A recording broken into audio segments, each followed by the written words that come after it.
Welcome to Coffee and Cybersecurity with CyberPilot. I'm your host, Anders, and today I'm joined by Fredrik Nielsen. Hi. You're the product owner of our security awareness training. I am. And you're also a partner here in CyberPilot. That too. So you've been working here for quite some time, and you've been working with a security awareness training for a lot of years actually now. About 7 years, yeah. About 7 years. And that's also why I thought it would be good to have you in this podcast, because last time we talked with Tue, who creates a lot of our courses, about how to create a good course in its essence. But today I would like to take it up a little bit in the helicopter and say, why should you even do security awareness training? And I thought that maybe you could help with that.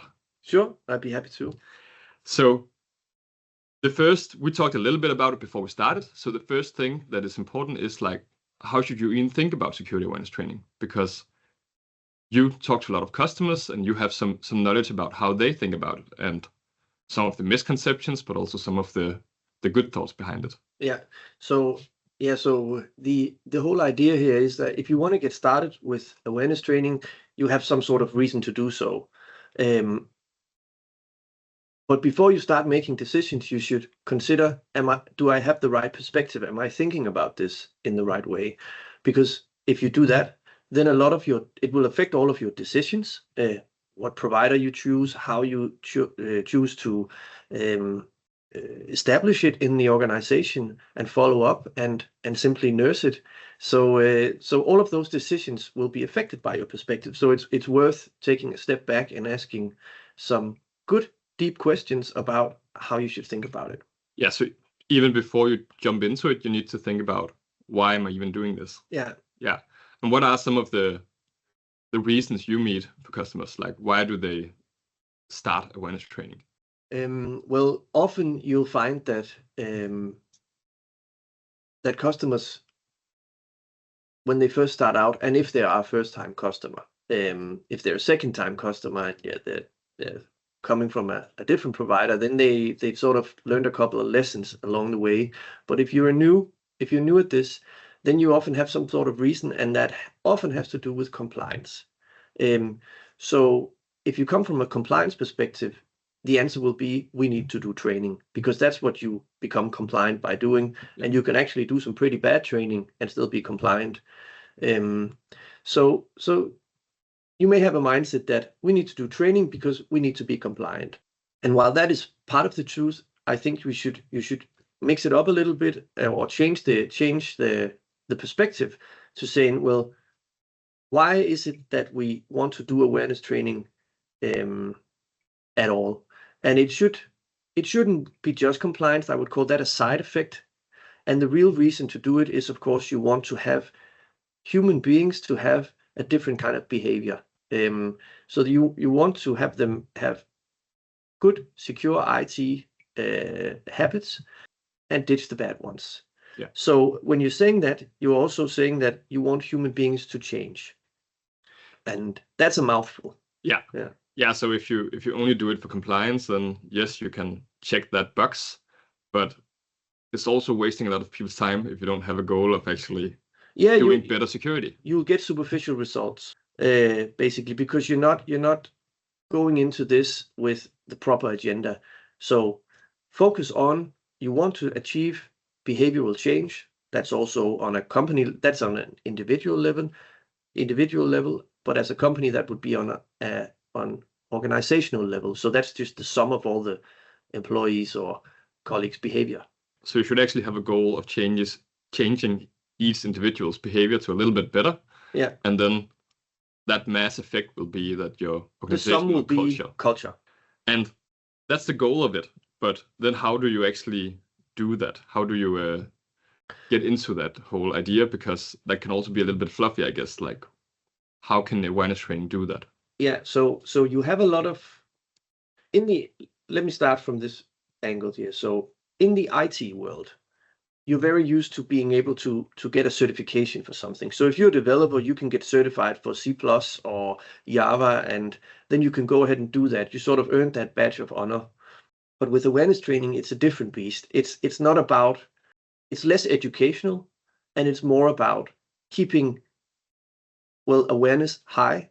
So awareness is like, it's a very fickle concept, but it's basically that you're paying attention, but also have a degree of knowledge that enables you to act on whatever comes into that area of attention. So if you see a phishing mail, you're not just going to fall off your chair or disregard it. You're going to have some kind of action that you can do, but you need to spot it first, and that's where awareness comes in. So I would say it's not a quick fix. It's not a certification. It's a long, consistent focus that integrates these practices into the daily life of an organization. Yeah, so what I'm hearing you say, it's not like setting up a firewall and then you can say, now it's done. So you can't just roll out some courses over 6 months and say, that's it. It's about doing it continuously because you need to stay alert in the end. So it's like a muscle you're training. It can get bigger. It could get bigger, but if you stop training, then it'll slowly lose mass, and you sort of need to revive that or find an appropriate level for it. I guess that makes sense. That is a long, consistent focus then. But then you need to set it up in your company. So you need to set up your company so you can actually implement this. And I guess that can be done in many ways, in good ways and bad ways. Can you come with a few thoughts on how you should do it?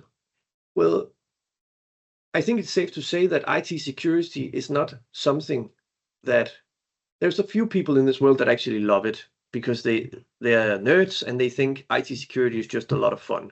But for the vast majority, it's just a nuisance, and they would rather be rid of it and not have to worry about it. But the fact is that they're criminals, so you have to do that. But when you approach that problem, you have to ask yourself, do you really care about your colleagues, or do you see them as the problem? Because that often happens. You also see it as a catchphrase that your employee is the weakest link, or but in reality, the criminals are the bad guys, and your colleagues are the good guys. So you want to sort of frame this as we're on a mission together, and not we need to fix you guys because you suck. I mean, in reality, there may be a few people out there that actually suck, and is but that's a really bad attitude to bring to your fellow fellow colleagues. Because nobody wants to do something that a jerk tells them to do. And if you think in the latter way about your colleagues, then they will see you as a bit of a jerk. Yeah, but I guess it's easy to say that you care about your employees or your colleagues, but what does it mean in an approach? Because you shouldn't be a jerk, of course, but I guess there's a few people who would in IT who would say they are jerks to their employees. Yeah, they would think they are on a good they're doing a good work and stuff, but in reality it means that it comes back to the idea of IT security being a nuisance, and that is something that, how can I say that? I would say that you have to acknowledge that the reality that employees have to navigate are muddy. It's full of conflicts and compromises. And if you meet them with black and white demands, then you are basically trying to make a square fit into a circle. That would be, for example, you could make some really strict guidelines and just demand that users follow them. And in some cases, a black and white or a strict guideline can be really important, like you must enable a multi-factor authentication on your company email. But for example, demanding that you must enable multi-factor authentication on every single app that you use, if at all possible, is something that a lot of people will probably find a little bit difficult to meet that demand. A few people will do it and be the good guys, but a lot of people will just end up thinking that the demands coming from this IT person is just too much. So I'll just make my own rules.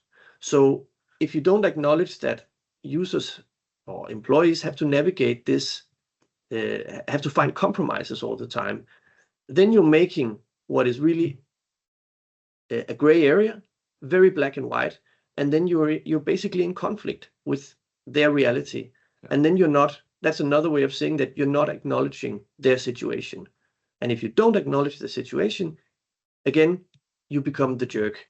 Yeah, and I guess maybe it can seem simple and easy when you're in IT because it's your life, it's what you've been working with, so it doesn't sound like strict rules. And you find it so natural to do these things. And you think about these so things, important. and you can't imagine why somebody would disregard these things because you know the truth of it, and that is true. But they are just different. Yeah, and not like your employees or your colleagues are teenagers, but it's a little bit of the same thing. I remember that when my parents made really strict rules, then I would just start hiding when I broke them. Yeah. Because when I came home and then they were mad because I did something, then I just wouldn't tell them the next time. No, that's a very good strategy for someone, for you to deploy if you feel like there's not a lot of patience with you. Yeah. Exactly. So I guess what I'm hearing you say is like caring about your colleagues is actually also accepting that sometimes they make mistakes, and sometimes you need to let it go and let them do a little bad thing, but then in the greater scheme, they're going in the right direction. You sort of have to have that, parental patience and attitude of acceptance of the small mistakes. Of course, when people do big mistakes, they don't necessarily need to be punished, but they of course need to see the reality of the consequences that these things could have. So you need to be a bit of a patient parent. That's not someone who's allows everything, but it's someone who accepts that change takes time, and it doesn't happen overnight. There will be small fallbacks here and then. Yeah. But of course, you need to have a line. If you cross that, then there will be some kind of. You probably need to have that. You are dealing with adults. They are not teenagers, so most employees get paid a good wage, so you can also expect of them to adhere to some things. I mean, we're grown-ups. So I guess that's the intro, so to speak. So you need to not just do it for compliance, hopefully. Hopefully you also want to create some behavioral change to create a better culture. Mm-hmm. And to do that, you need to also just care for your colleagues and accept that it will go up and down. Yeah, you need to get in the boat with them. You can't sit in your ivory tower and just yell your demands out. But then I guess the next question is, how do you then train them when you actually need to implement this? How do you do it? Well, of course, you can do it yourself. You can get up you can stand up in the canteen and yell out all the guidelines and what you expect of them. But in reality, you'll probably find some kind of service provider where you can take some off-the-shelf training and give it to your employees, at least as part of the whole behavioral change process. So when you look for a provider, you should come in with this perspective that you're not looking for something where you can get a certification. You're looking for something where you don't do it all at once. It's not a do it all in January and then forget about it. You need to have an incremental approach. And the reason for that is that users simply can't digest a lot of information that is, to be honest, a little boring. And as we agreed before, it's a nuisance. Yeah. So that kind of information you really have to dose that in small increments and not do it in big chunks. Yeah, it's not the cybersecurity training. That's not the reason they're going to work every day. No. So they'd rather do without it. And a second principle is like mixing it up. In my talks with customers, you'll often hear someone who say, then we focus on phishing for 6 months, and then we do password for the next 6 months. And that can seem intuitively like a good idea because you double down on a problem and you really get into the deep with that problem. But the reality is that learning theory stipulates that it's much better to mix it up than it is to drill down. And an example is that it's been scientifically proven that if you want to train basketball, for an example, you want to take your ball and you want to hit the basket, and you have 100 shots, and you take 100 shots from 2 meters distance, then you won't learn as much than if you take the same amount of shots and split them up between different distances. For example, like 1 meter, 2 meter, 3 meter, 4 meter for that matter. You have the same amount of shots, but the art of mixing it up really just works well with the human brain. Yeah. We don't work well with doing the same routines all the time. Mixing it up really adds, that makes 1 and 1 become 3, It also almost explains itself that when you're then in a game in basketball, there'll be really few times that you actually stand 2 meters away. Yeah, and have no disturbances or anything. Exactly. So you have to train all of the things. Yeah. And I guess it's also the same example with you sort of like training a muscle, like going to the fitness. Yes. You don't just do arms every single day. That's a good analogy to have. So if you just work on your biceps all the 6 months, I mean, you'll have a huge biceps and some pretty weak legs, and you look a bit disproportionate, maybe. Exactly. So do you also have I guess that's it, mixing it up, but do you also have a third principle? Yeah, so that comes back to what we discussed in the beginning, that you have to show that you really care, but also secure a mandate to exercise some degree of power. I think there should always be a person or a team that mostly depends on the size of the company, that is the face of this initiative. You don't want to have that service provider. I mean, CyberPilot is one of them, and I would never advise someone to just have CyberPilot be the face of IT security in a company.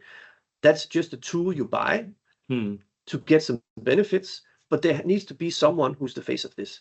And that doesn't mean you need to be an IT security expert. Here in our company, we have our office manager, Stine, who is the administrator here, and she's perfectly capable of doing that, even though she doesn't know all things that are related to IT security. So it's totally doable, but there needs to be a face of it. And that also has to do with the fact that people don't want a system to tell them what to do.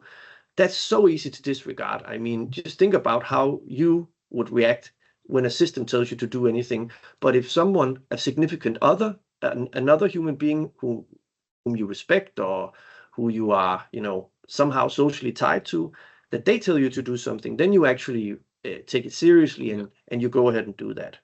Yeah, I can even get mad when Duolingo tries to force me into taking yet another course. Yeah, because you have no patience with them, because you don't need to respect the system. We need to respect other human beings, so that's wired into us.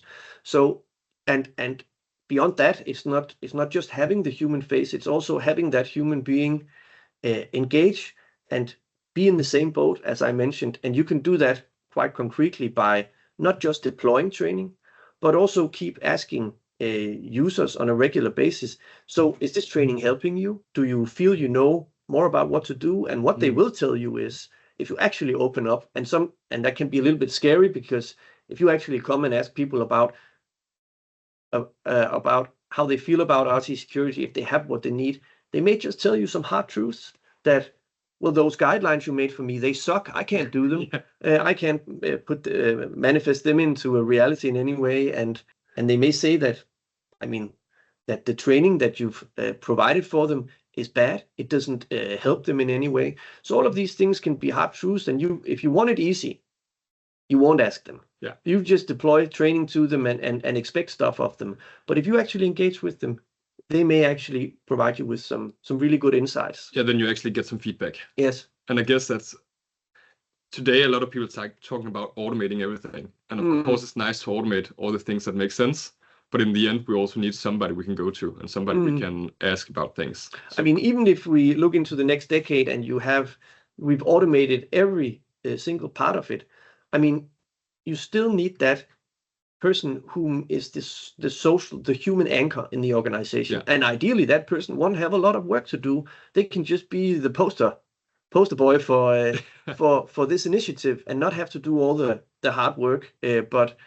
And that's, of course, what we're in the game. We're trying to build that kind of service that will help our customers. But I don't see a world where there's no human face to it anywhere.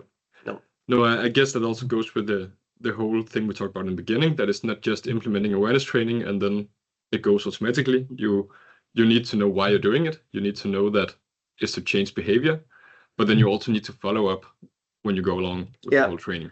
Yeah, so following up is one of those basic activities. So you start an initiative, you make some noise about it, and you explain to people that it's mandatory. That, by the other way, a tip, it shouldn't be optional. It's mandatory to do that training. Otherwise, you'll have a hard time getting everybody to do it. Yeah. But then you have to follow up. You have to sort of like, are you doing your training on us? In most cases, users will do their training because they want to do what is required of them. But they may for some reason not do it. Yeah. And then you start being, let's call it compassionately curious as to why they are not doing it. That first kind of curiosity or interest that you put into it, that'll maybe, let's say you have 100 users, 10 of them are not doing the training, 5 of them will start doing it as soon as you pat them on the back. Yeah. And then that problem has become smaller. Then you find out that there are 5 other people, and they sort of like, they're not really with the program here. They think that awareness training is not for them. They may be good enough, or they maybe think that it's just too much or not necessary at all. And they can be some of the hard cases. And at some point, you will have to, in addition to this compassionate interest, you need to also have some strictness, because it's not a game. It is actually very important that we do this training. So we're not doing it because we think it's fun. So you'll have to turn on, you have to turn up the heat a little bit there. Yeah. And I guess it's also making them understand why we're doing it. So back to the whole, we do it to change the behavior. And maybe it also helps if everybody knows that. It's not just you and IT. But I guess, again, it's just like a school class, not that it's kids we are training. Yes. But you can't just give 4 people in your class some training and then not the rest, because then that would just feel really bad for them. It would be bad for the culture. It needs to be everybody. Yeah, and then you're getting at the point here. So how does this actually become a culture? And you can consider that like a critical mass. When you have enough users have a positive attitude towards this, consider it valuable to do, then others will look to them, to those significant others. And, the more important and well-liked those persons are, the more others will look to them and adopt that behavior. Yeah. And that's when you start to get that critical mass. And once you cross that point and you have, let's call it, more believers than not, then you have a culture that will, to some degree, maintain itself. But until you get to that point, you may feel like it being an uphill battle. But you just have to keep at it. And that's also where power and mandate comes in, because you may actually have to put some pressure on people. So I think it's totally fair to say we do awareness training, and you have to do that as well. Yeah. I can be understanding for a while, but at some point you'll have to do it, and then I won't be asking nicely. And the question would be, do you have the mandate to put that kind of pressure on others, or have you not secured that? Because we have customers where someone is responsible for getting everybody to do the training, but they have no power or mandate to enforce that. And that puts them in a really bad position. Yeah. So you basically have to do some legwork in that case and secure some kind of mandate. That can be like, so do I have the authority to tell a manager? You may not even be a manager yourself, but can you tell a manager to get his or her employees or direct reports to do the training? Yeah. Or will they just send you out the door again and say, you don't have a stripe on your shoulder? Then you don't have a chance. Then you don't have a chance. So it's also about getting the CEO and the C-level on board, making them acknowledge that this is something we do as a company. And that will make your life easier in IT. Yeah, it'll make your life a whole lot easier. Yeah. And I think you had a good point about culture there, like if it's a school class. So you'll always have some bad apples in any class. You can remember back to when you were in public school, elementary school, and you knew who the bad actors in the class were. And if there's just 1 or 2, I was also a teacher, by the way, so I have a little experience with sort of classroom management. And if you have 1, 2, maybe 3 of those bad apples, whom, by the way, also are nice children, they just have some attitude issues. But if you have 1, 2, or 3 of them, you can sort of contain that. You can contain the structure. We also have to do work. Yes, Victor, that's very funny, but please quiet down. So you have those. Let's call them renegade people. And if you have too many of them, that becomes a critical mass, and it will actually destroy the structure that you're trying to build. Yeah. So you can't afford to have 10% who thinks awareness training is dumb and not worth doing, and they don't care about it. They want to tell other colleagues how bad they feel about it. And that's really toxic. And you will have to address that. But if it's, you'll have out of 100 people, if you have 1 or 2, that's manageable. And even if you never get Bet to change his way, or Hanne to do something differently, if it's just 1 or 2, you will have limited the risk from having 20 people who didn't know what they were doing, but they're now following the awareness training. And Bent and Hanne may just be something that you have to accept. And if you don't want to accept them, you can actually take that up with some kind of leadership and say, we have some people here who's not doing it. Do you want to accept that and have them remain on board and just take the risk? Or would you want to, make an example of that and say, that's not how we do it here? And that's basically, about figuring out what kind of company you want to be, or organization you want to have. Yes. And I guess that's, I think that's maybe a good place to stop it as well. I think that's a good point, that in the end, maybe you still have a few bad apples, but maybe you can also contain them. I remember in class, then you put all the good students around the bad ones. Yes, that's a good point. So the bad ones don't sit together, because then they will multiply each other. And that really shows about, again, finishing up here, I mean, it shows about it being a human process. So a machine would never see that angle. But if you approach it from a human perspective, you see those kind of angles. So how can we deal with Bente and Hanne? Can we actually get them, assimilated to better their ways, or what? Yeah, I think that's a good place to wrap it up. So just to try to sum it up, then you can correct me if I'm wrong. Sure. But it's about doing training because you want to do behavioral change, not compliance, not just compliance. That's a side effect. That's just a bonus that you maybe get compliant, because then you actually also lower the risks of breaches, data breaches, and so on.